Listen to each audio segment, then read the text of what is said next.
राधिकाय तदालये कृष्णाय कृष्ण भक्ताय तद्भक्ताय नमो नमः। ओम नमो भगवते वासुदेवाय।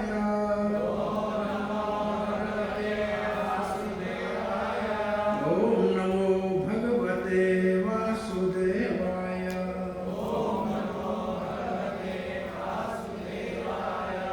ओम नमो भगवते वासुदेवाय।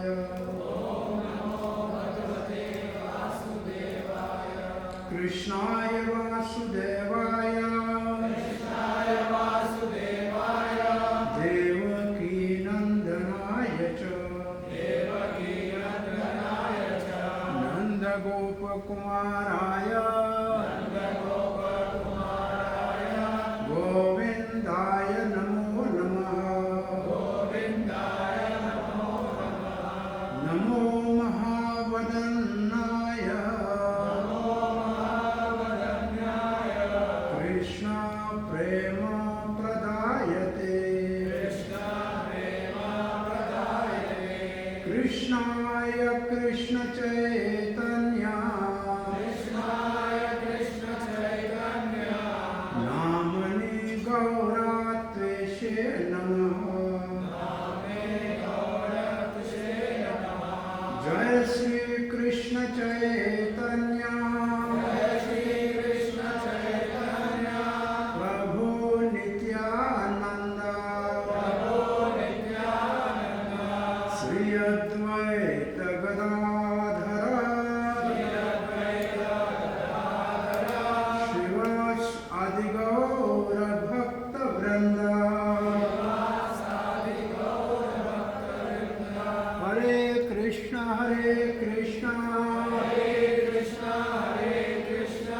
कृष्ण कृष्ण हरे हरे हरे राम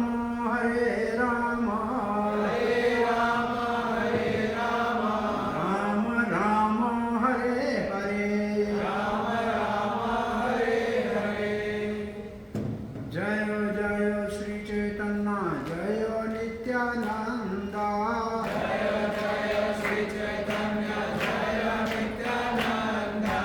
जय अद्वैत चंद्र जय गौर भक्त वृंद।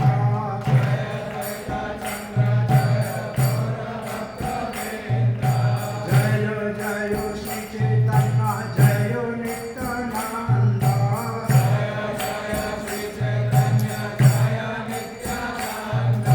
जय अद्वैत चंद्र जय गौर भक्त वृंद। जय जय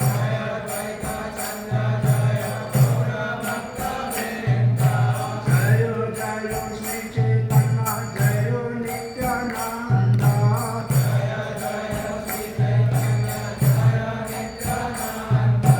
जय अद्वैत चंद्र जय गौर भक्त वृंद।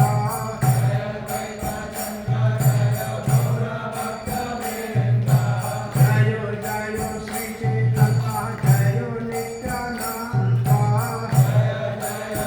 चैतन्य जय नित्यानंद। जय अद्वैत चंद्र जय गौर भक्त वृंद।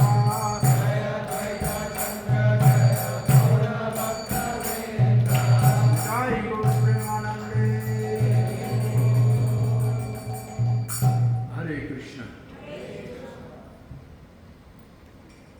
भगवान श्री चैतन्य महाप्रभु के आविर्भाव के उपलक्ष्य में जगन्नाथ मंदिर इस्कॉन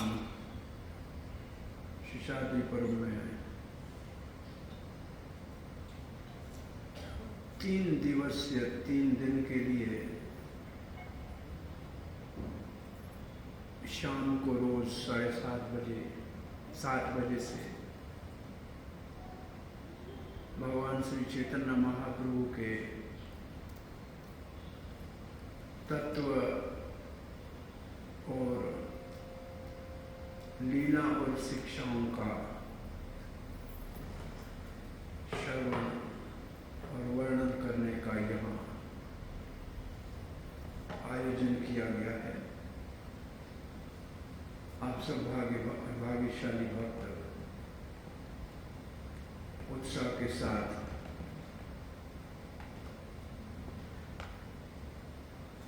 पतित पावन भगवान श्री गौर हरि परम करुणा अवतार भगवान श्री कृष्ण चैतन्य महाप्रभु, जो श्री कृष्ण के प्रेम को इस धरती के ऊपर सबको बिना किसी योग्यता के बांटने के लिए आए थे।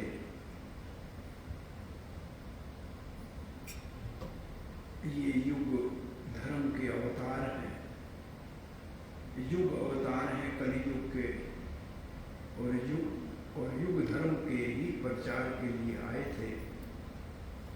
तो आज हम भगवान श्री चैतन्य महाप्रभु के चरित्र का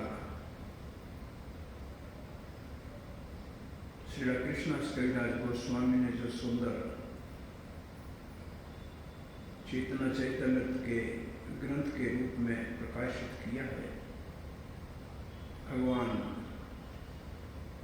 संबंध ज्ञान के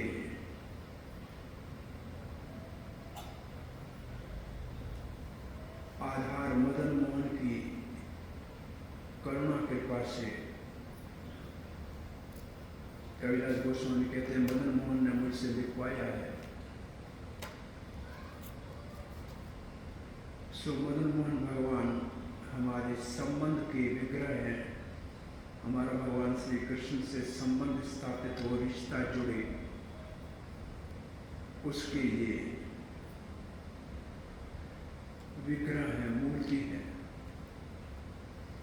उसके आज हम तीसरे अध्याय चेतना महाप्रभु के अवतार के बाह्य कारण, बाहर के कारण, एक्सटर्नल अवतार के जो कारण हैं उनका श्रवण करेंगे और कल फिर अंतरंग कारण क्या है इसको सुनेंगे। हर अध्याय का पहला श्लोक कविराज गोस्वामी संस्कृत में लिखते हैं। तो आइए इस श्लोक को पढ़ते हैं। श्री चैतन्य प्रभुं वंदे, श्री चैतन्य प्रभुं वंदे, श्री चैतन्य प्रभुं वंदे। इसका अर्थ है कि हम सब श्री चैतन्य महाप्रभु को, स्वामी को वंदना करते हैं, प्रणाम करते हैं। क्यों करें? क्या मिलेगा? यत पद आश्रय, यत पादाश्रय वीर्यतः, यत पादाश्रय वीर्यतः, यत पादाश्रय वीर्यतः, यत पादाश्रय वीर्यतः। अगर उनके चरणों का हम शरण ले लें, यद पाद, यद मन चैतन्य महाप्रभु, पाद आश्रय मतलब उनके चरणों का शरण ले लें, वीर्यतः, तो हमारे अंदर एक बहुत बड़ा शक्ति का संचार हो जाएगा, हमारे अंदर एम्पावरमेंट आ जाएगी। उससे क्या होगा? संग्रहणाति आकर वार्ता संग्रहणाति आकार आकर वाता संग्रहाति आकर वाता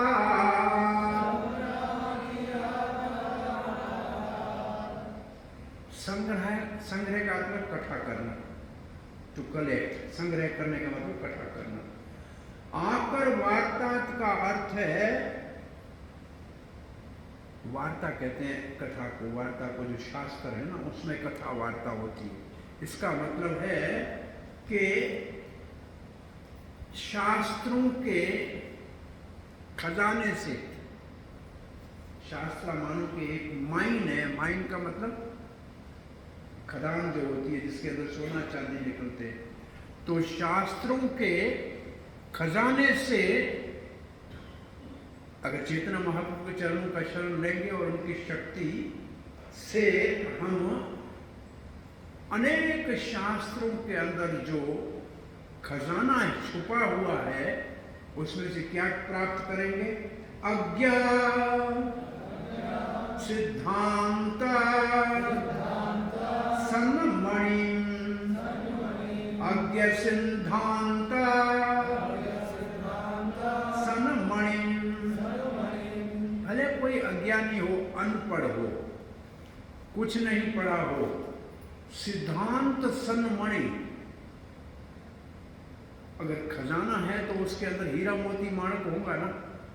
तो शास्त्रों के अंदर जितना भी रत्न है उनमें से जो विशेष सिद्धांत की मणि है वो चेतना महाप्रभु की कृपा से कोई बाहर निकाल के ला सकता है। तो शास्त्रों में तो बहुत सारे रत्न हैं। योग का रत्न है, कर्म का रत्न है, पूजा का रत्न है, ज्ञान का रत्न है, योग का रत्न है, परंतु उनमें मणि कौन सी है? सबसे श्रेष्ठ सन्मणि कौन सी है? सन्मणि, सतमणि, बेस्ट ज्वेल कौन सा है? बेस्ट ज्वेल क्या है वो उन शास्त्र से निकाल के ला सकता है। चेतना महाप्रभु के चरणों का आश्रय लेते हैं।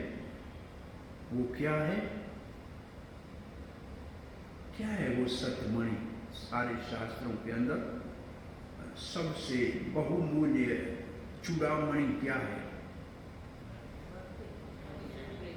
भक्ति, कृष्ण प्रेम, कृष्ण प्रेम। तो आज ये बात आप पक्की कीजिए, कृष्ण प्रेम चाहिए तो मात्र चैतन्य महाप्रभु की कृपा से मिलेगा और कहीं से, किसी शास्त्र से और किसी से ये नहीं मिलेगा। अन्य शास्त्र की शिक्षाएं और अन्य अवतारों की कथाओं से अधिक शांत रस की प्राप्ति हो सकती है। इससे ऊपर का रस प्राप्त करना संभव नहीं। अब हम दूसरा श्लोक पढ़ते हैं। ये हमने पढ़ लिया, जय जय श्री चैतन्य, जय नित्यानंद, जय अद्वैत चंद्र, जय गौर भक्त।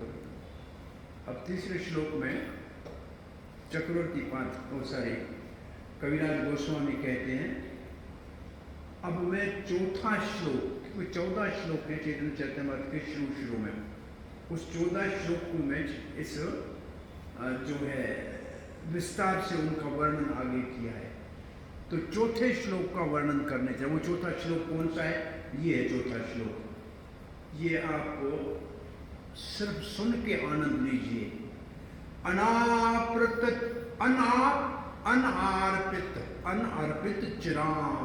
चिरिम, अन्न अर्पित चिरिम। चिरिम का मतलब बहुत समय से, बहुत युगों तक नहीं दिया गया। अनर्पित चिरिम का मतलब है अर्पित नहीं किया गया, मतलब दिया नहीं गया। चिरित मतलब बहुत समय तक नहीं दिया गया। चिरात, कई युग बीत गए, नहीं दिया। क्या नहीं दिया? वो दूसरी लाइन है, उन्नत उज्ज्वल रस, क्या नहीं दिया? उन्नत उज्ज्वल रस, उन्नत उज्ज्वल रस। उन्नत उज्ज्वल रस क्या है? स्वभक्ति श्रियम, स्वभक्ति श्रियम, स्व मतलब अपनी, भक्ति जो सबसे श्रियम, सबसे श्रियम। प्रभुपाद जी श्रियम शब्द का अर्थ लिखते हैं खजाना, ट्रेजर। श्री मतलब लक्ष्मी। वो नहीं दी गई थी बहुत समय से। कौन लाया उसको? करुण्या अवतीर्ण कलौ, कल युग में वो करुणा का अवतार आया, जो कई युगों से उन्नत उज्ज्वल रस नहीं दिया गया था। समर्प्योतम, उसने दिया, अच्छी तरह से दिया, वो लाके दिया। कौन है वो? हरि पुरट्ट सुंदर ज्योति कदम्ब संदीपिता। हरि ही पुरट्ट, पुरट्ट कहते वो भगवान है, हरि है। हरि के दो अर्थ मुख्य चेतना महाप्रभु मानते हैं। पहला हरि का अर्थ है भक्तों के दुख हरने वाला, भक्तों का कष्ट हारी। और दूसरा हरि का अर्थ है प्रेम देई मन हरे। इतना भगवान प्रेम देता है कि मन हर लेता है। इसलिए भगवान का एक नाम है मनोहर, मनोहर, मन को हरने वाला। और ये मनोहर नाम आपने एक ही का सुना होगा, बताइए मनोहर के आगे क्या होता है एक नाम में? मुरली मनोहर, मुरली। अब ये मुरली किसके पास है? कौन से अवतार के पास है?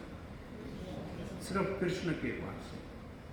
तो मन हरने वाला मुरली मनोहर एक ही भगवान है जो मन हरता है।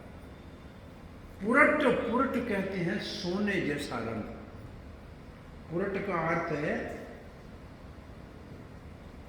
पिघला हुआ सोना, गोल्डन कॉम्प्लेक्शन। सुंदर, बहुत ही सुंदर है, अति सुंदर है। ज्योति,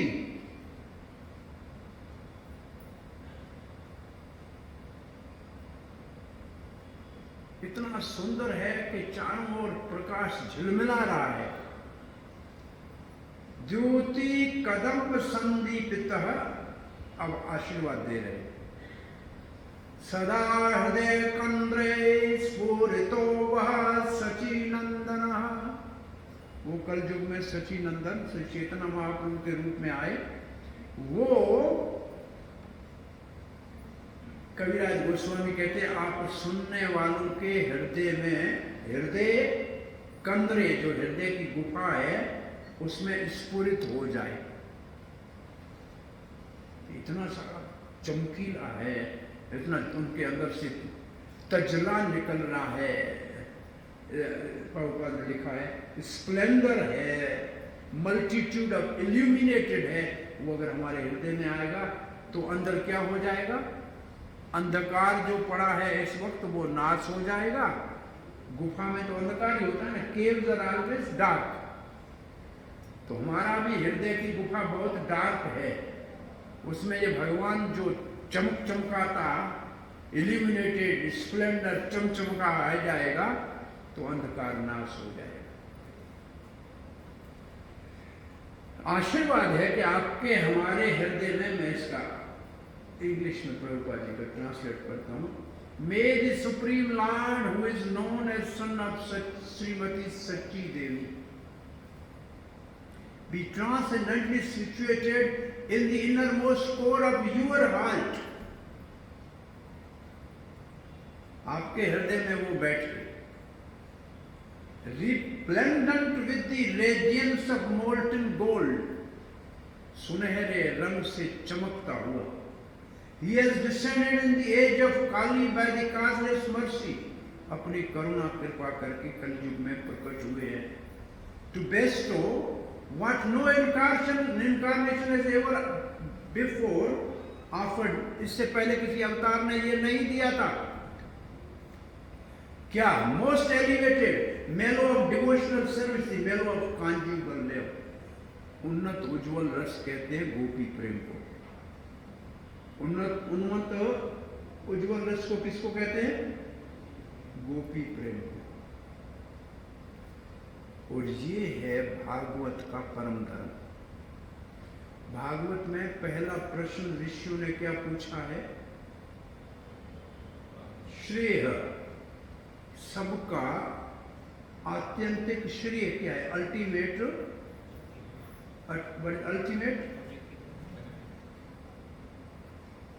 अल्टीमेट बेनिफिट क्या है?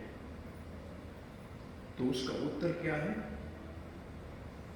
सवई पुंसाम परो धर्मो यतो भक्ति अधौक्षज, वो है पर धर्म, परम धर्म। अब वो परम धर्म क्या है? वो भागवत के दूसरे श्लोक में है, धर्म प्रोजित कैतव परमो। दूसरे धर्म निकाल दिए, सिर्फ परम धर्म को रखा है। वो परम धर्म कौन सा है और दूसरे धर्म कौन से? दूसरे धर्म है स्वर्ग में जाने वाला धर्म। पहला सामान्य धर्म है संसार में स्वर्ग में जाने वाला। चाहे ईसाई हो तो हेवन में जाएगा, मुसलमान है तो जन्नत में जाएगा, और हमारा भाई कोई वो सनातनी हिंदू है तो स्वर्ग में जाएगा। करेगा क्या? एंजॉय करेगा। ये है धर्म जिसको भागवत से निकाला। इससे ऊपर का धर्म है ज्ञानियों का, ब्रह्म में लीन होना। वो भी परम धर्म नहीं है, उसको भी बाहर किया है, ये देखा आगे आएगा। तीसरा धर्म है वैकुंठ में 4 प्रकार की मुक्ति पाना, सारूप्य, सालोक्य, सारेष्टि, सामीप्य। वो भी परो धर्म नहीं है। भागवत में लिखा है, दिए माना, मैं देता हूं 4 प्रकार की मुक्ति, न ग्रहणती, ले नहीं रहे। तो परम धर्म कौन सा है? इन चारों से ऊपर है, इन सब से ऊपर है। और वो नारद देव ऋषि का, नारद कहते हैं वो है गोपी प्रेम, और वो है उज्जवल उन्नत रस। तो ये है परम धर्म।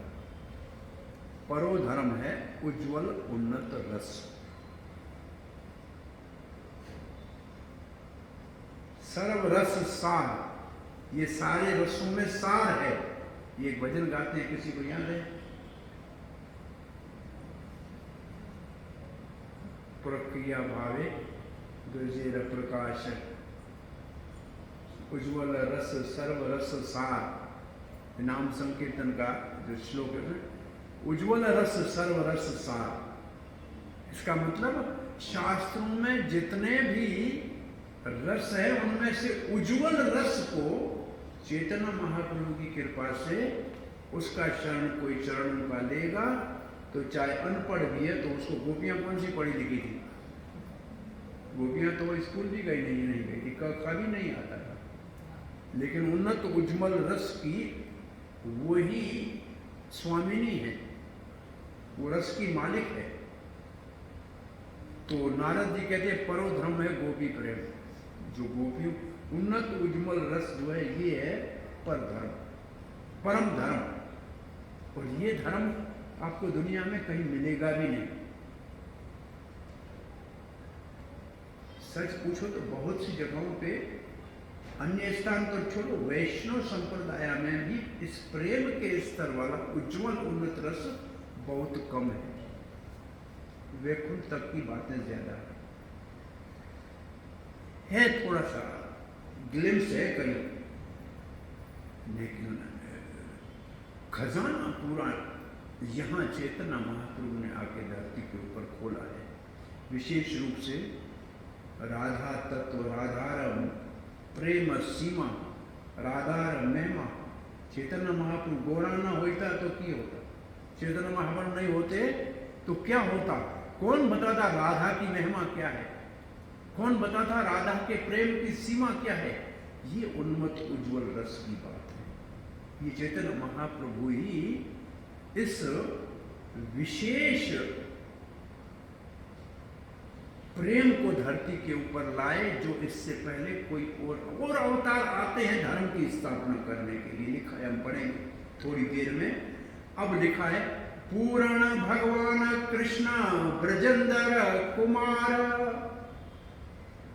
गोलोक व्रजेर सह नित्य विहार। उज्ज्वल रस जिसके पास है वो पूर्ण भगवान ब्रजेंद्र नंदन कृष्ण है, ब्रजेंद्र कुमार है। ब्रजेंद्र कुमार का मतलब नंद नंदन है। बोला कहाँ है? गोलोक ब्रजेर, गोलोक में और ब्रज में, और नित्य विहार कर रहा है। नित्य विहार जो भगवान की लीला है, इसको कहते हैं अप्रकट लीला। क्या कहते हैं?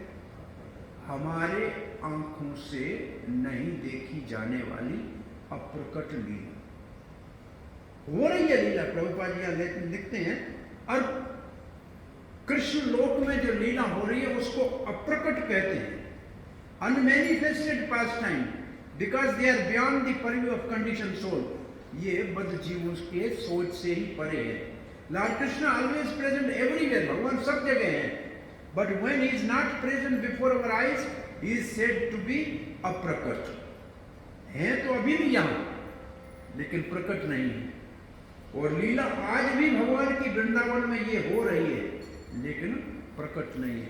अब भगवान कृष्ण की बात को बढ़ाते हुए कहते हैं, ब्रह्मारा एक दिन तेहु एक बार, अवतीर्ण हया करे न प्रकट विहार। ब्रह्मा जी के एक दिन में वो भगवान जो गोलोक में अप्रकट लीला कर रहा है, वो प्रकट लीला अवतार लेकर इस धरती के ऊपर करता है।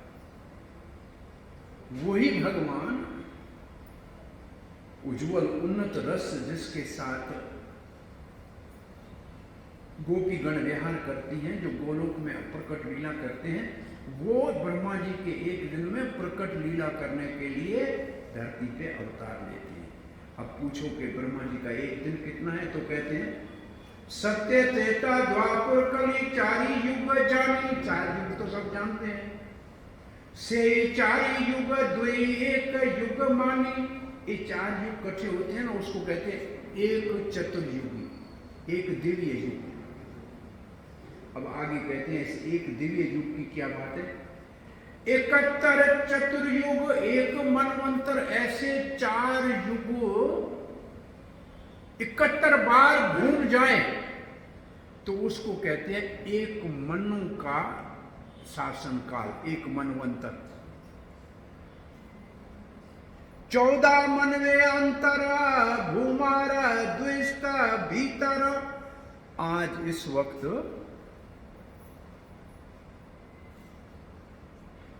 हाँ 14 मनवंतर ब्रह्मारा दिवस भीतर। ब्रह्मा जी के एक दिन में ऐसे 14 मनु के शासन हैं। अब कहते हैं एक मनु के शासन की बात। प्रभुपाद जी के इसके तात्पर्य में क्या लिखा है कि सूर्य सिद्धांत सार को हमारे गुरुदेव विमल प्रसाद दत्त ने लिखा है, ऐसे है, बंगाली में अनुवादित किया। इसके लिए उनको सिद्धांत की उपाधि दी और फिर उन्होंने संन्यास लिया तो उसको गोस्वामी की उपाधि मिली। वो हमारे परम कृपालु गुरुदेव प्रभुपाद ने लिखा है कि वहाँ ये कहाँ लिखा है? बोला सूर्य सिद्धांत में लिखा है। वैश्वत नाम ए सप्तमा मनवे अवता अंतर। इस वक्त जिस मनु के राज में हम रह रहे हैं, इसका नाम है वैवस्वत मनु। इसका नाम दूसरा शरदवान भी है, वैवस्वत मनु, ये 7वां मनु है, ये सूर्य का पुत्र है। 27 चतुर्युगे तहार अंतर, अभी तक इसके समय की 27 चतुर्युगियां बीत गई। इस मनु की 27 चतुर्युगियां गई, अब क्या है?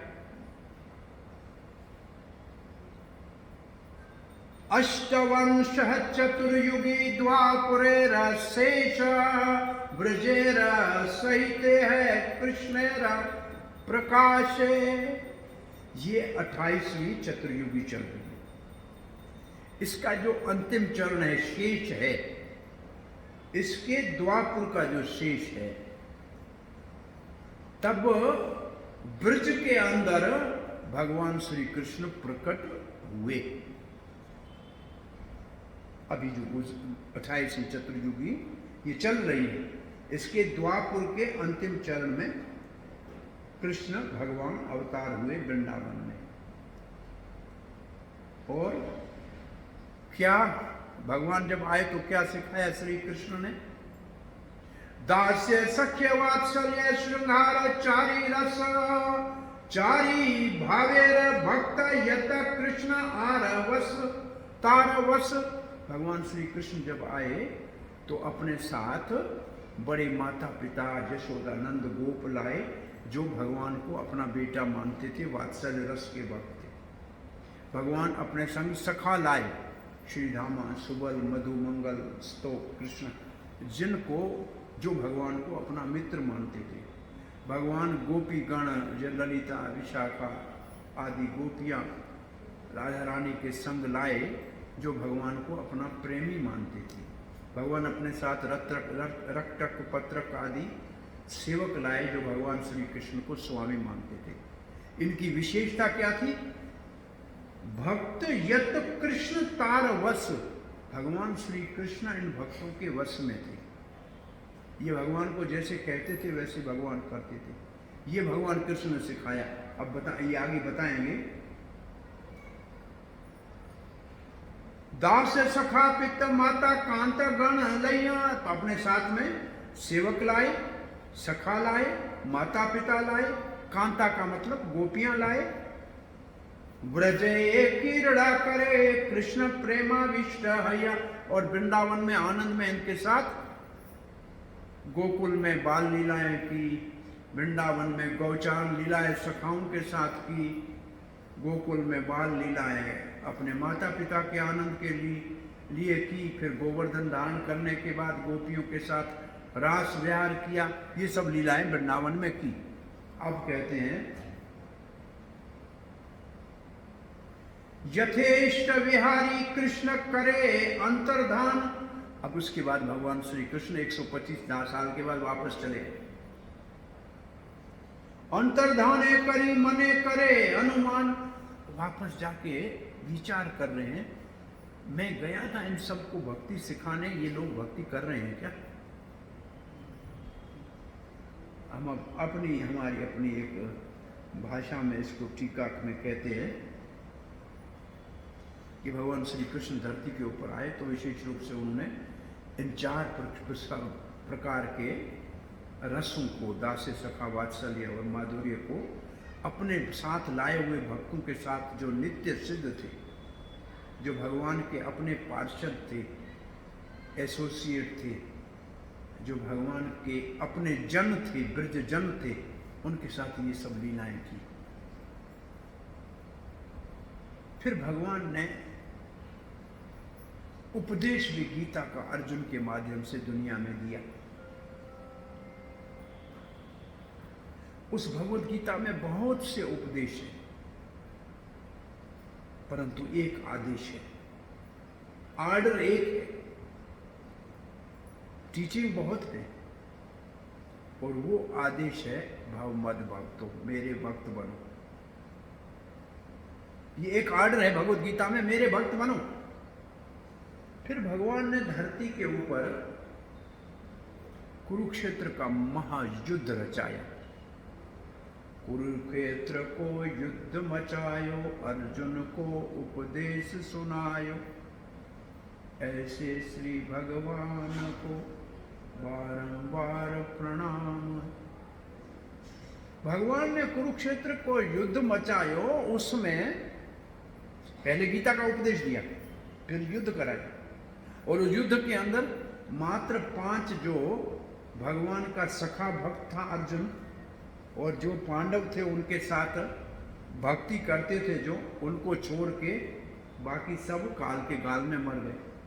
तो भगवान ने ये एक एक्सपेरिमेंट करके बताया कि मैंने गीता में कहा है मात्र मेरे भक्तों की मैं रक्षा करता हूँ, न मैं भक्त प्रणश्यति, इसलिए भव मत भक्तो, और नहीं करोगे तो काल के गाल में सब चले जाओगे।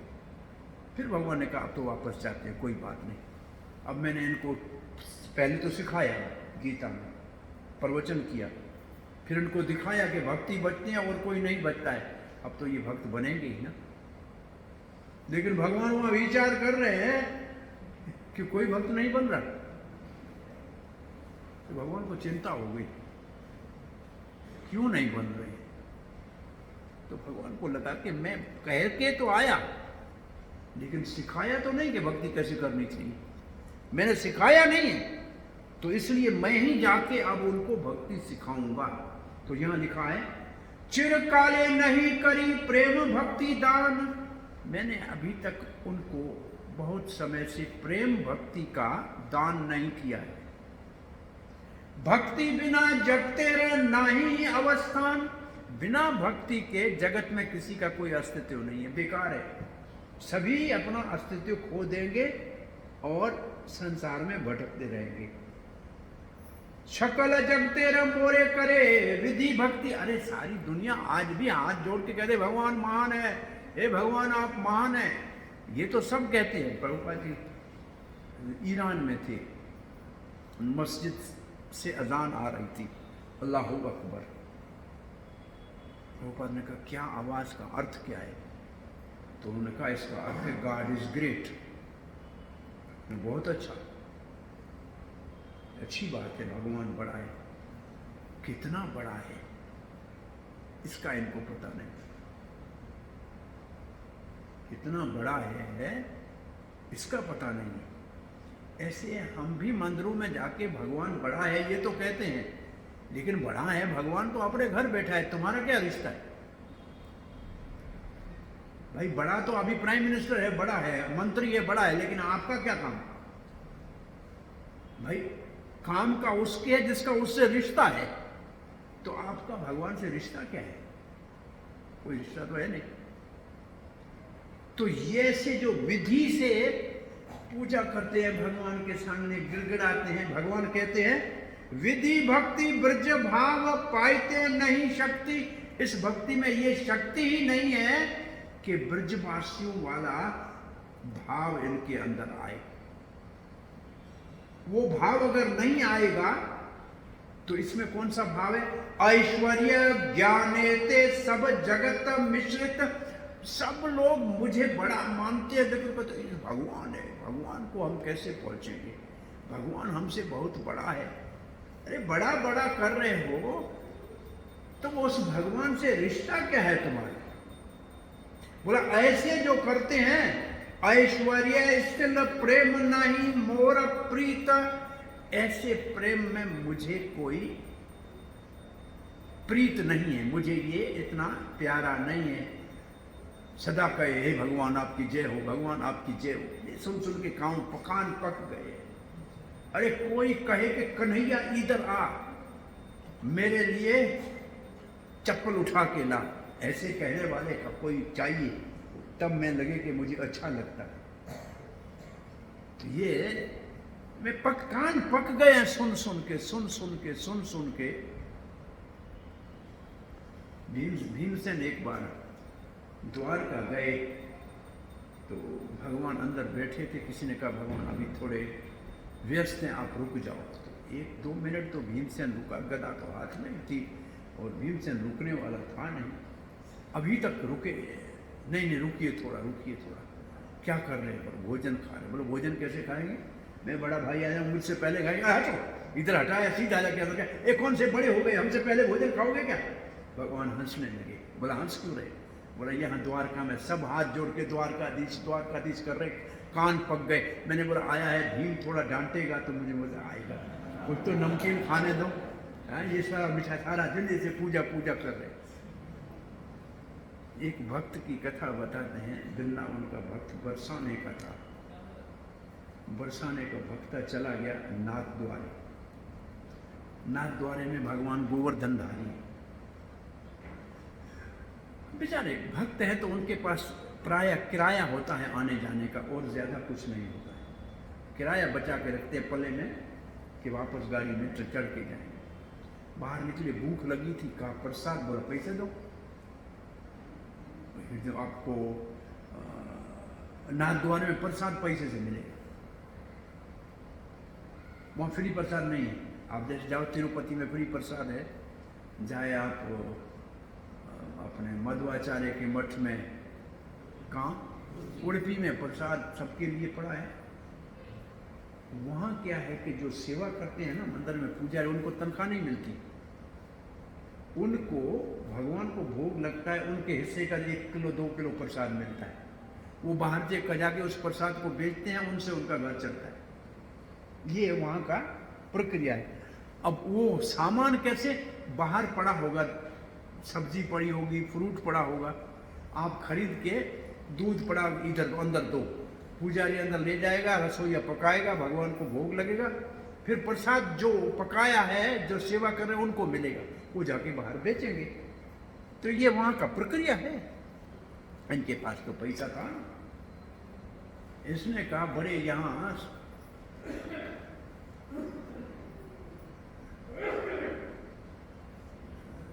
गोवर्धन नाथ बन के खड़े हो, सोने का मुकुट पहना हुआ है, हीरे मोती जड़े हुए हैं, प्रसाद तो भक्तों को मिल नहीं रहा है। बस हम शाम का दर्शन नहीं करेंगे, हम वापस किराया है जा रहे हैं बरसाने, सुखी रहो। इससे तो अच्छा है हमारा बरसाना, वहाँ साधु भूखा तो नहीं बैठता है।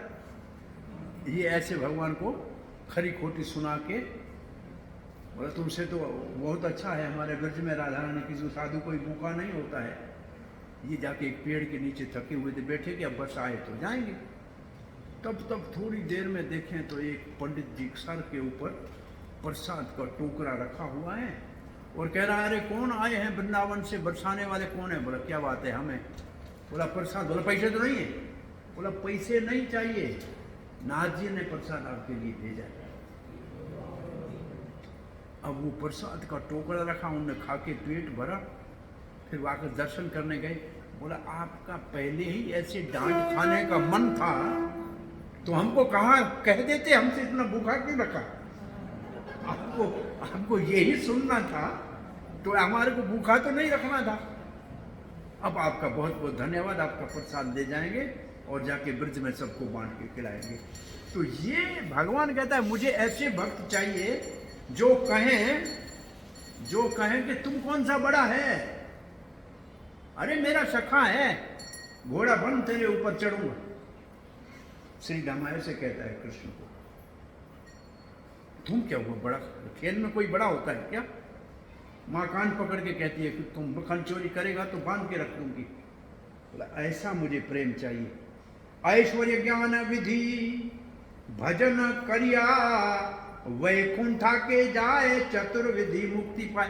बोला ऐसे जो मुझे बड़ा राम, बड़ा भगवान ऐसे कहेंगे ना, वो वैकुंठ जाएंगे, ज्यादा से ज्यादा वैकुंठ जाएंगे और 4 प्रकार की उनको मुक्ति मिल जाएगी। और नाम लिखा है 4 प्रकार की मुक्ति मिल जाएगी। सारे श्री सारूप्य आर सामीप्य सालोक्य सायुज्य नालय भक्त जाते ब्रह्म ऐक्य। 4 लेते हैं सायुज्य, वो तो ब्रह्मलीन वाले तो नहीं लेते हैं। ये 4 उनको मिलती है जो मेरे को बड़ा कहते हैं, बड़ा कहते हैं, अपना नहीं मानते हैं। और फिर लिखा है युग धर्म परवर ताइमो नाम संकीर्तन। अब जो कलयुग है इसमें जो युग हुए, युग धर्म है वो नाम संकीर्तन है। 4 भाव भक्ति दिया नाचाए मो भुवन। मैं जाऊंगा 4 भक्ति के भाव दूंगा, दास्य सखा वात्सल्य और माधुर्य, और सबको आनंद में नचाऊंगा। जाऊंगा, सबको नचाऊंगा, ऐसा करने जा रहा हूं मैं। आपनी करीमो भक्त भाव अंगीकार, मैं ही भक्त बन के जाऊंगा, क्योंकि मुझे सिखाना है ना, तो मैं ही भक्त भाव अंगीकार आपनी आचरी भक्ति सिखाए मो सभा, मैं अपने आचरण से सबको भक्ति सिखाऊंगा। और प्रभुपाद जी लिखते हैं वो किसी को भक्ति कैसे सिखाएगा जो स्वयं भक्ति नहीं करता है। जो स्वयं भक्ति नहीं करता है वो दूसरे को भक्ति कैसे सिखाएगा। प्रभुपाद जी के चार ही मुक्ति भक्त नहीं मानते हैं। प्रभुपाद ने शब्द लिखा है, सुनिए।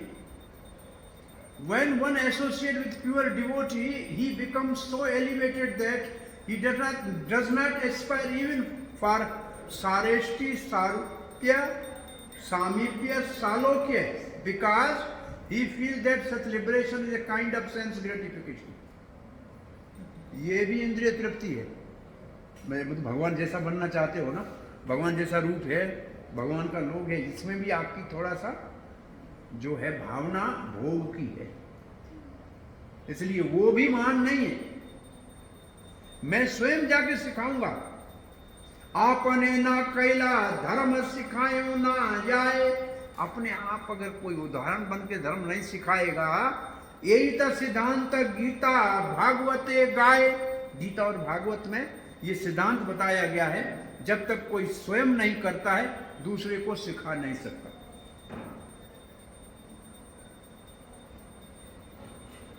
इसके बाद भगवत गीता के कुछ श्लोक हैं और ये सबको आते हैं। यदा यदादि धर्म से लेके परित्रणाय साधु नाम का श्लोक है। उसके बाद श्लोक है उत्सेतुर्य में लोका न कुर्यान कर्म चेदम संकर से करता श्याम उपन्याम। अगर मुझे कुछ करना नहीं है संसार में, फिर मैं अगर कुछ नहीं करूंगा तो वर्ण शंकर पैदा हो जाएंगे। फिर ये मुख्य श्लोक है यद यद आचरति श्रेष्ठ तत्तदेवत्रो जनः, जो श्रेष्ठ लोग करते हैं सामान्य लोग उनके पीछे चलते हैं। तो मैं नहीं सिखाऊंगा तो कौन सिखाएगा। और फिर लिखा है युग धर्म परिवर्तन है अंश हैते, जो मेरे अंश जाते हैं ना विष्णु धरती के ऊपर अवतार लेके, उनका काम क्या है युग धर्म। युग धर्म परिवर्तन है अंश हैते अमा बिना अन्य नारे ब्रज प्रेम देते। ब्रज का प्रेम कोई नहीं दे सकता है, धर्म स्थापना कोई भी कर सकता है, लेकिन ब्रज का प्रेम और कोई नहीं दे सकता। ये कृष्ण सोच रहे हैं। और सब ये इसका ट्रांसलेशन सुन लीजिए। My plenary portion can establish principle of dharma for each age. No one but me however can bestow the kind of loving service performed by residents of Braj. Braj प्रेम मेरे अतिरिक्त और कोई नहीं दे सकता। और ब्रज प्रेम वाली भक्ति का नाम है राग अनुगा भक्ति, वो और कोई नहीं दे सकता। इसलिए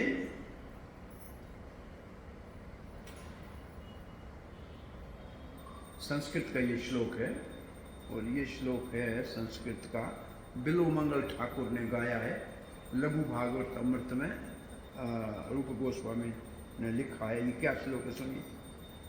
संतो अवतार बहवा, अरे बहुत से अवतार होते हैं, संतों का मतलब होते हैं। पंकज नाभस्य सर्वतो भद्रा, वो जो विष्णु है ना कमल नाभि वाले, उसके बहुत से अवतार है और सब कल्याणकारी है। कृष्णाद अन्य कोवा लता स्व अपि प्रेम दो भवति, लेकिन कृष्ण के अतिरिक्त और कोई प्रेम नहीं दे सकता। बाकी सब आएंगे प्रचार करके जाएंगे, लेकिन प्रेम कोई नहीं दे सकता।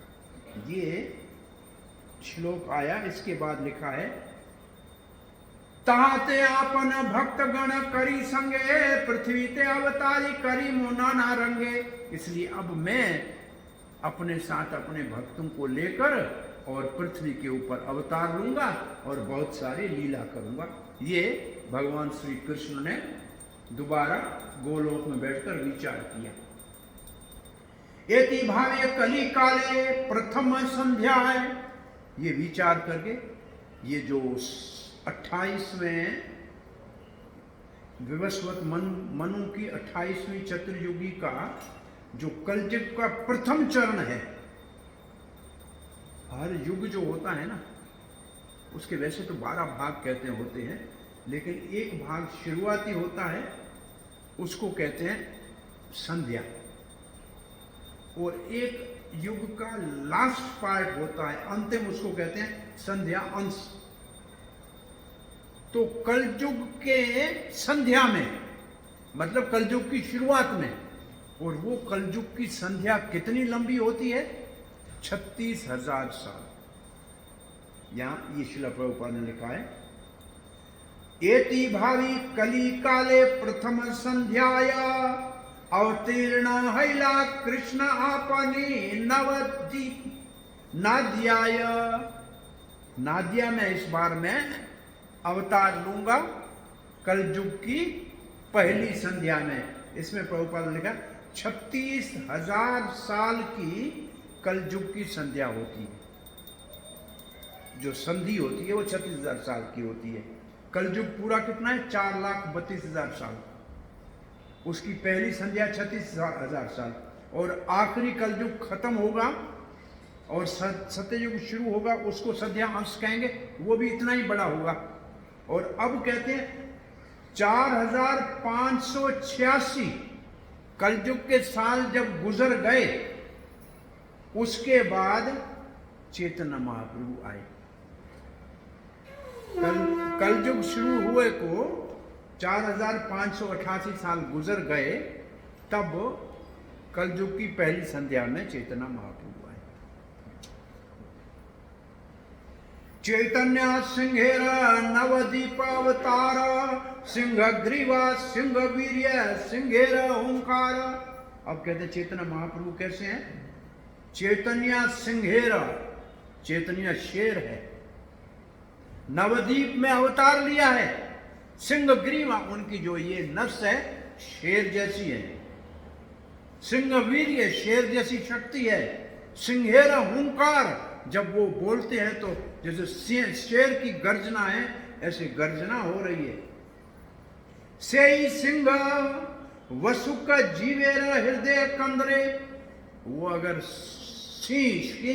वो शेर अगर जीव के हृदय के गुफा में आ जाए, हुंकार, और वहां कलमशा द्रिविद नशे, यहां रहा हुंकार। और लिखा है, शब्द लिखा है कलमश का मतलब कचरा, मतवालापन। कैसा? द्विरद, द्विरद कहते हैं हाथी को। जो अंदर में मद का हाथी पड़ा है ना, उसको जब शेर आएगा चैतन्य महाप्रभु अंदर, यहां हुंकार, वो जैसे गर्जना करेगा, अंदर का मत वाला हाथी अपने आप मर जाएगा। तो जीवों के हृदय में चैतन्य महाप्रभु आ जाए तो फिर उनके हृदय में मत वाला हाथी जो है वो अपने आप मर जाएगा। प्रथम लीलाए तारा विश्वंभर नाम, उनकी पहली जो लीला है, जब तक वो सन्यास नहीं लेते हैं तब तक उनका नाम है विश्वंभर। जन्म का नाम है विश्वंभर। उसका अर्थ क्या है? भक्ति रस भरे धरीला भूत ग्राम। भाई भर है ना उसके अंदर, विश्व को भर देना। तो किससे भरा? भक्ति रस भरीला, भक्ति का रस भर दिया। धरीला भूत ग्राम, जितना भी गांव शहर थे नगर पे, सबके पास भक्ति के रस को भर दिया। अब ये जो विश्वंभर शब्द कहां से निकला है संस्कृत में, उसकी बात करते हैं। जुभरुम धातुर अर्थ पोषण धारण, जिससे ये शब्द बनता है ना विश्वंभर, उसका अर्थ है पोषण करना या धारण करना। पोषण का मतलब जैसे माँ बच्चे का पोषण करती है, धारण का मतलब जैसे कंधे के ऊपर किसी को धारण करना। पुशीला धरीला प्रेम दिया त्रिभुवन, ऐसे ही भगवान चैतन्य महाप्रभु ने तीनों लोगों का पोषण किया और तीनों लोगों को धारण किया। कैसे? प्रेम दिया, सबको प्रेम दिया। अब लिखा है आगे, शेष लीलाए धरे नाम श्री कृष्ण चैतन्य।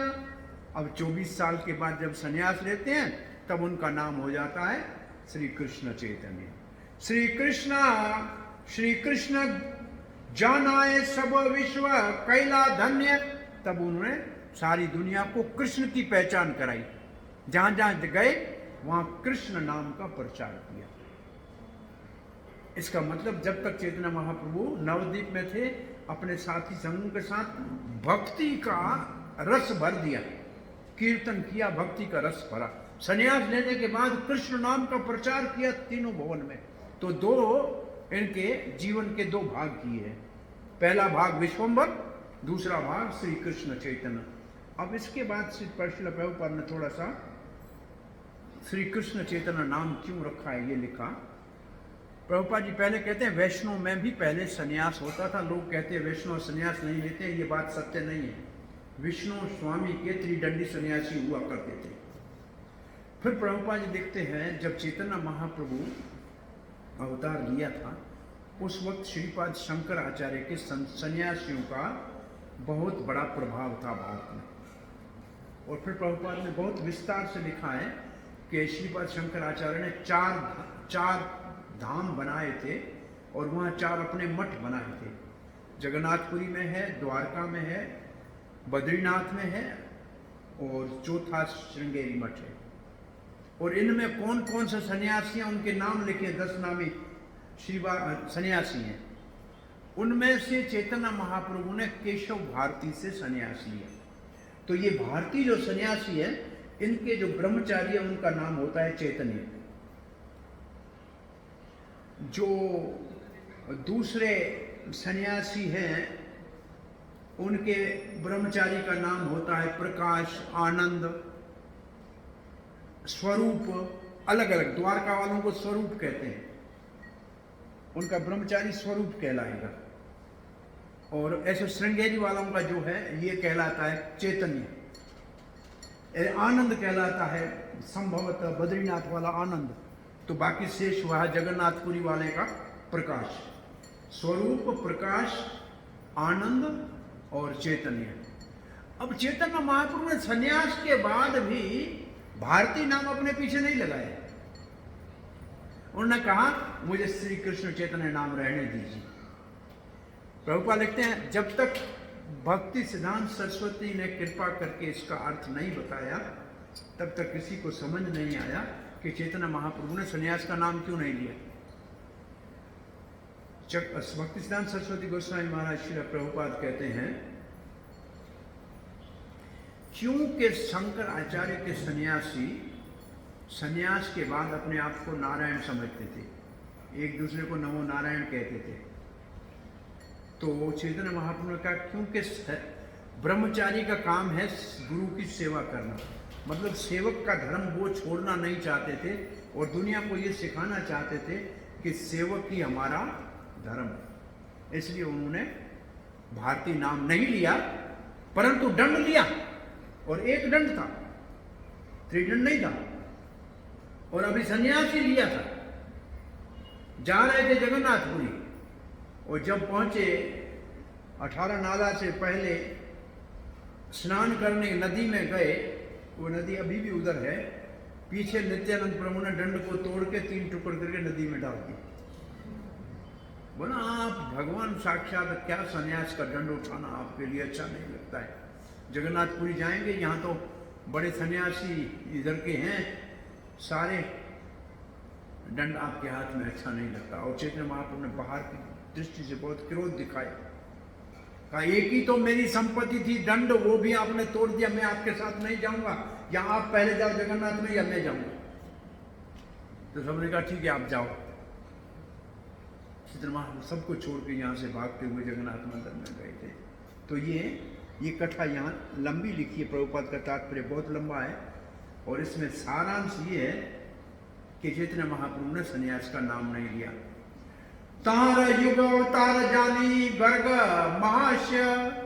अब कहते ये जो चैतन्य महाप्रभु है ना, इसके अवतार की भविष्यवाणी भागवत में जब श्री कृष्ण का नामकरण करने के लिए गर्ग आचार्य आए थे ना, तब उन्होंने कृष्णेर नाम कर्णेर करिया छे निर्णय। तभी बता दिया था, क्या बताया था, ये बताया था आसन वर्णाश्रयो ही अस्य, ये तीन रंगों में आता है। गणतो अनुयुगम तनु, हर युग में इसका शरीर अलग अलग रंग का होता है। शुक्लो रक्तस तथा पीत, सतोगुण में सफेद रंग का होता है, त्रेता में लाल रंग का होता है, और पीले रंग का होता है कलयुग में। अब इदानीम कृष्णताम गतम, अब जो द्वापर में याग आया है ना, ये सांवले रंग का है। इसका मतलब पीले रंग में कलयुग में भगवान अवतार लेते हैं। तो चैतन्य महाप्रभु पीले रंग में आए हैं। और इसी बात को आगे लिखा है, शुक्ल रक्त पीत वर्ण यही तीन द्युति, सत्य त्रेता कली काले धरेन श्रीपति। जो श्रीपति है भगवान, वो ये तीन रंग सत्य त्रेता और कलयुग में लेते हैं। इदानीम द्वापरे तीनों हैला कृष्ण वर्ण, द्वापर में वही कृष्ण के अवतार आया लाल काले रंग में। से सब शास्त्रागम पुराण मर्म, सारे शास्त्रों में पुराणों में इस बात को ठीक तरह से बताया हुआ है। द्वापुरे भगवान श्याम पीतवासा निज आयुध, पीले कपड़े पहने, अपने हाथ में शंख चक्र, विशेष रूप से चक्र होगा। श्री वत्स आदि उनके अंक होगा। लक्ष्मी उपलक्षित, ये भगवान श्री कृष्ण का वर्णन है। कली युगे युग धर्म नामेरा प्रचार, ताही लागी पीत वर्ण चैतन्य अवतार। कलयुग में युग धर्म है नाम का प्रचार, इसके लिए चैतन्य महाप्रभु ने पीत वर्ण में, पीले रंग में, सोने पिघले के सोने जैसे रंग में अवतार दिया है। पीला रंग प्रेम का है, राधा रानी पीले रंग की है, ये प्रेम की पहचान है, पीला रंग।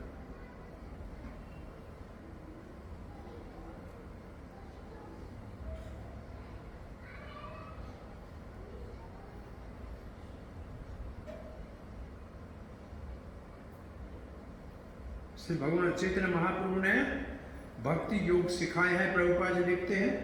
और मध्वाचार्य ने मुंडक उपनिषद के नारायण संहिता का एक श्लोक लिखा है कि द्वापर युग में भगवान विष्णु का आराधना नारद पंचरात्रा की विधि से विग्रह की होती थी, और कली युग में सब लोग भगवान के नाम का उच्चारण करेंगे। हरे कृष्ण मंत्र विशेष रूप से कली संतरण उपनिषद में है, ये यहाँ पूरा लिखा है। हरे कृष्णा कृष्णा कृष्णा हरे हरे, हरे राम राम इति षोडशकम नाम कली कलमश नाशनम। ये 16 अक्षर कलयुग के सारे पाप ताप संताप नाश करने वाले हैं। ना अतः परतरोपाय, इससे अलग और कोई उपाय नहीं है। सर्व वेदेषु दृश्यते, मैंने सारे वेदों में ढूंढा है, इससे अतिरिक्त और कोई साधन नहीं है, ब्रह्मा जी कहते हैं। तप्त हेम सम कांति।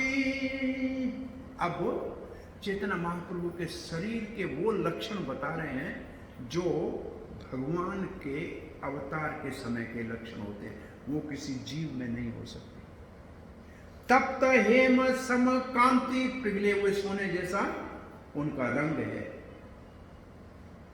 प्रकांड शरीर, बहुत बड़ा भारी भरकम शरीर है।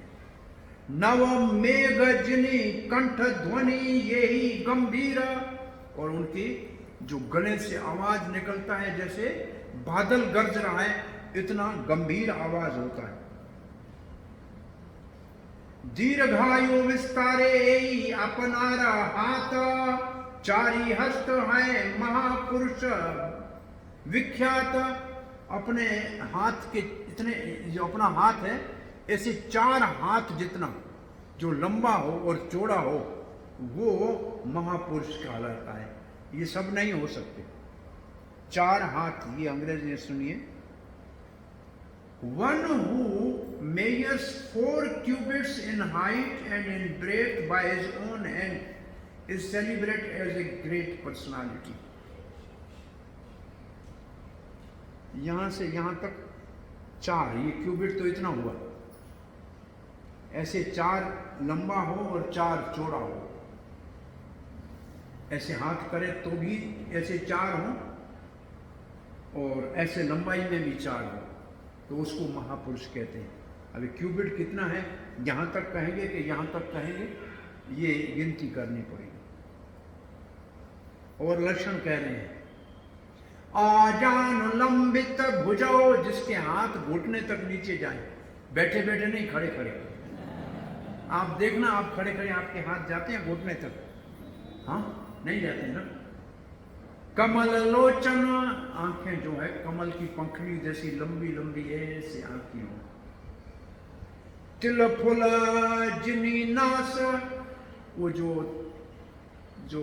सीसमी सीड है ना, उसका जो फूल है इस जैसा, जिसका तीखा नाक हो, सिसमी फूल पर।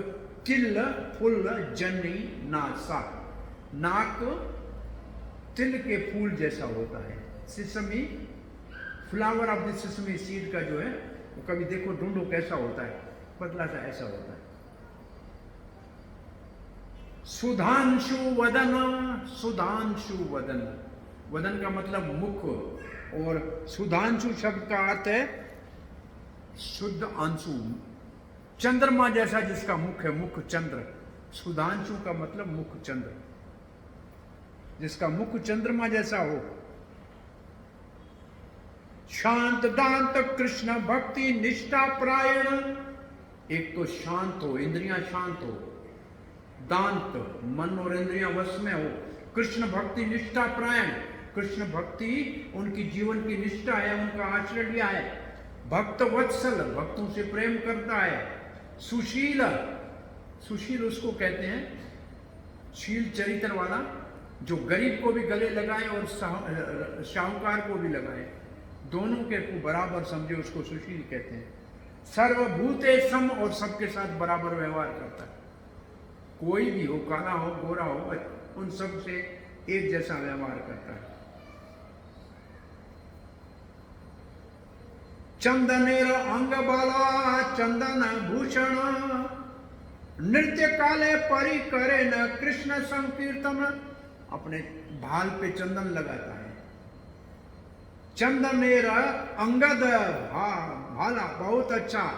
और वो ये जो कंगनी पहनते हैं ये भी चंदन का है, बाला जो हाथ में बाला, बाला का अर्थ है बैंगल्स, और हाथों में चंदन के कड़े पहनते हैं। चंदन अपने ऊपर लगाते हैं, जब कीर्तन करते हैं तो इस चंदन लगा के बहुत सुंदर कीर्तन करते हैं। से सब गुण लया मुई विश्वम पायन, सहस्र नामे कैला तार नाम गणन। अब कहते हैं इस भगवान चैतन्य महाप्रभु के अवतार का वर्णन व्यास देव ने, वैष्णव पायन का मतलब व्यास देव ने, जिसका फिर महाभारत का जो बोलने वाला व्यास पायन मुनि है, उसने इसका वर्णन महाभारत में कहाँ किया है? जहाँ विष्णु सहस्र नाम दिए हैं वहाँ चैतन्य महाप्रभु का उल्लेख। वो कौन सा श्लोक है ये पढ़ा है? दुई लीला चैतन्य आदि आर शेष, दुई लीला चारी चारी नाम अवशेष। और वो जो श्लोक दिया है ना वैशम पायन ने, कहा? महाभारत में, उसमें उनके 2 लीलाओं का वर्णन किया है और उन 2 लीलाओं के अलग अलग नाम दिए हैं। दुई लीला चैतन्य आदि आर शेष, पहली और बाद की। दुई लीला चारी चारी नाम विशेष। अब ये है, ये श्लोक, आप ये श्लोक उच्चारण करके आनंद लीजिए। स्वर्ण वर्णो हेमांगो वरांगस चंदनांगदी संन्यास कृष्ण शांतो निष्ठ निष्ठा शांति प्रायण।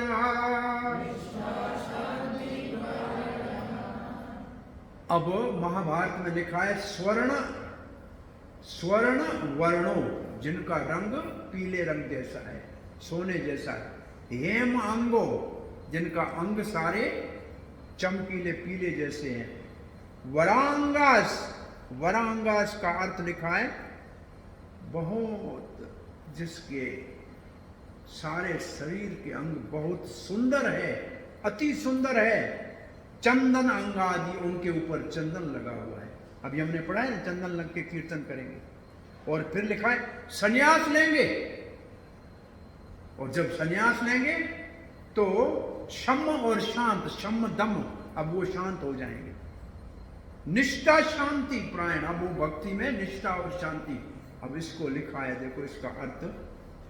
इन his early past time he appears as householder, पहले गृहस्थ रहेंगे, विथ गोल्डन कॉम्प्लेक्शन।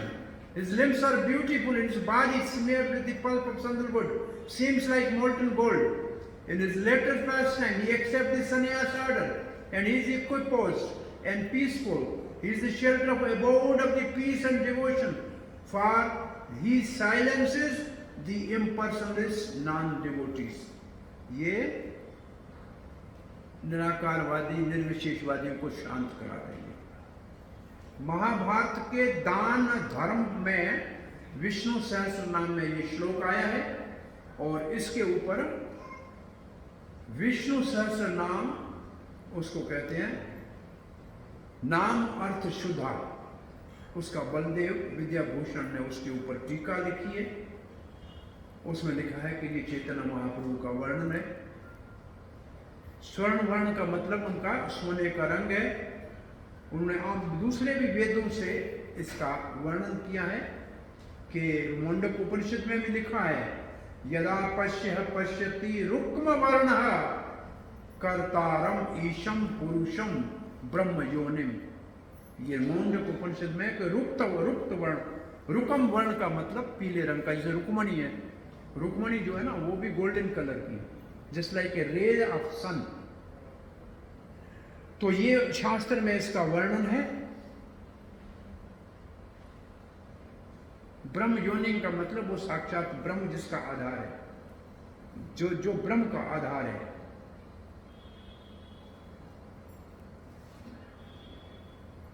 बहुत सुंदर है।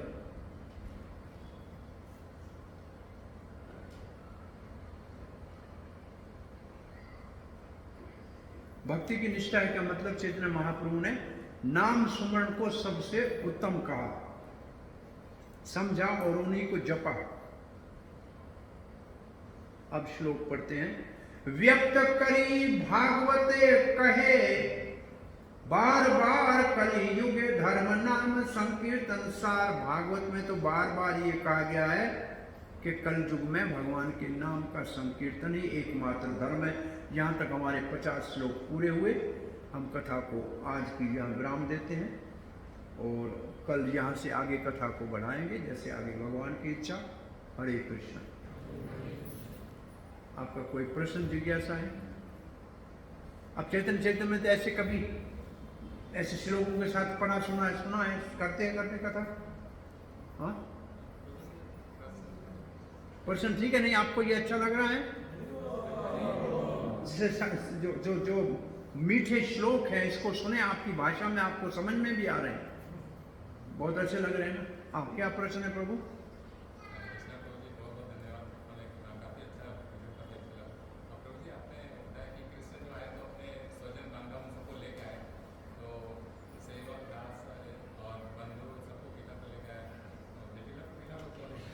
हाँ, कौन? किसको? वो भी इसके लीला का अंग है ना, वो भी पार्षद हैं। उनके बगैर लीला में रस कहाँ से आएगा भाई? मिर्ची नहीं होगी किचन में तो सब्जी में तीखापन कहाँ से आएगा? है? सिर्फ तो मिर्ची भी थोड़ी चाहिए ना, उसकी भी आवश्यकता है। वो भी भक्त हैं वास्तव में। ऐसे लिखा है कि 100 साल जब पूरे होने वाले थे तो राधा रानी मूर्छित होके निधि वन में पड़ी थी। सखियां रुई लेके उनके नाक के पास रख रही थी कि सांस ले रही है कि नहीं। थोड़ी थोड़ी देर के बाद एक आधा सांस चल रहा था। बहुत दुबली पतली आंखें अंदर चली गई थी। उस समय जटिला कुटिला ने आके राधा रानी के चरणों में प्रणाम करके कहा कि देवी, ये हमको पूर्णमासी ने, विशेष रूप से वृंदा देवी ने, क्योंकि पूर्णमासी थोड़ी बड़ी उम्र की है, वो अन्य लीलाओं में तो योजना बनाती है, लेकिन राधा कृष्ण की लीलाओं की योजना वो नहीं बनाती है। उसको जरा सा, ये वृंदा देवी का काम है। तो वृंदा देवी ने हमको कहा था कि हम राधा रानी आपको जो है कृष्ण से मिलने में रोकें, इससे कृष्ण का प्रेम बढ़ता है। अब हम देखते हैं कि आप ज़्यादा जीवित नहीं रहेंगी, हमने जो आपको कहा उसके लिए हमें क्षमा करना। फिर इन्हीं का बेटा और भाई जटिला कुटिला का अयन घोष या अभिमन्यु आता है। राधा रानी के चरणों में प्रणाम करके कहता है, आज पहली बार मैं अपना माथा आपके चरणों में झुका रहा हूँ। मेरे को भी लीला में भाग लेने के लिए नाम का आपको पति बनाया था, मैंने आपके अंग का स्पर्श नहीं किया है।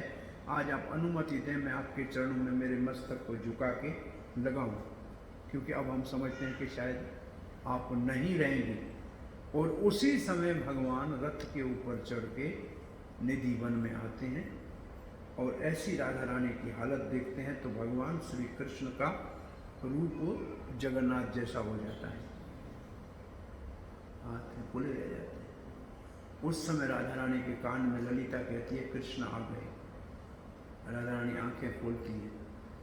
उस समय राधा रानी और कृष्ण की आंखें चार होती हैं। ये है राधा कृष्ण का 100 साल के बाद मिलन। तो उसमें जटिला कुटिला जाके ये प्रार्थना करती हैं कि हमने भगवान की लीला में रस भरने के लिए ये सब कार्य किया था। तो ये भी उनके जो है लीला के पात्र हैं। हरे कृष्ण। और कोई प्रश्न? परम करुणा गौर हरि भगवान की जय। गौर प्रेमानंदे श्रील प्रभुपाद।